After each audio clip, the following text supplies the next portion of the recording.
the doors open. I was expecting to hear gunshots, people screaming, but it was dead silence. Tonight, 4 Tulsa police officers opening up for the first time ever about what happened in their city on June 1st, the day a gunman opened fire inside a St. Francis medical building, killing 4. You're watching 2 News at 10. I'm Karen Larson. Now, those victims were shot down in the Natalie building nearly 6 months ago as a gunman with a grudge opened fire. Tonight, the 4 officers who arrived first on the scene are talking about that day. They shared with me about how they felt as they entered the doors of the Warren Clinic, ready to confront a killer. There's no time to wait.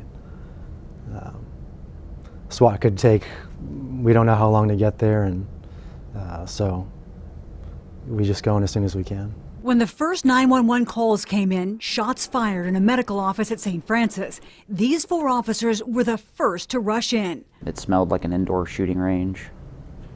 And then we saw a bunch of broken glass and bullet casings.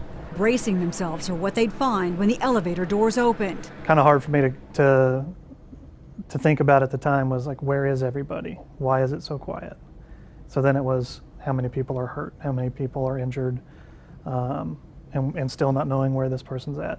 Armed with only their service weapons and one shield, which wouldn't stop a bullet from a rifle. It doesn't matter if he has a rifle and our body armor stops pistols only. We're going in, and that's what we're gonna do. The challenge, finding a gunman and rescuing innocents in the maze of offices in the Warren Clinic Orthopedic Surgery and Sports Medicine Center. Complicated by radios that worked only 20% of the time, blocked by the building itself. We would hear some stuff come in, but there's no way you can call out. So a lot of the communication was through voice command and lots of yelling. Just announced ourselves, said Tulsa Police, and that's when we heard the gunshot and we just started running towards it. They soon found William Love, gravely wounded while trying to protect his wife. He later died. Also, the bodies of the gunman's physician, Dr. Preston Phillips, and his colleague, Dr. Stephanie Hewson, as well as employee Amanda Glenn. The gunman had shot himself in the head. Hiding under the desk nearby, another employee, alive. Where she was hiding, she was maybe no more than 2 feet away from him where she was at. So she was extremely grateful that we got there and got there in time. When we pulled her out, she went with another officer out, and I believe she thanked them on the way out. I asked, why did they rush in to an active shooter when just 8 days earlier, Uvalde police waited for more than an hour? It's our training. I think every one of us in here has the best training that anybody could have in our position. Is there a part of you that wants to make the world a safer place? I know that we have a small part in Tulsa, and I have a small part in my squad and a small part in my area, and what we try to eat a whole cake, you gotta take one bite at a time, right? So we try to make our area safe first and go on from there. I think there's just a lot of things that you can't control, and I leave that to God.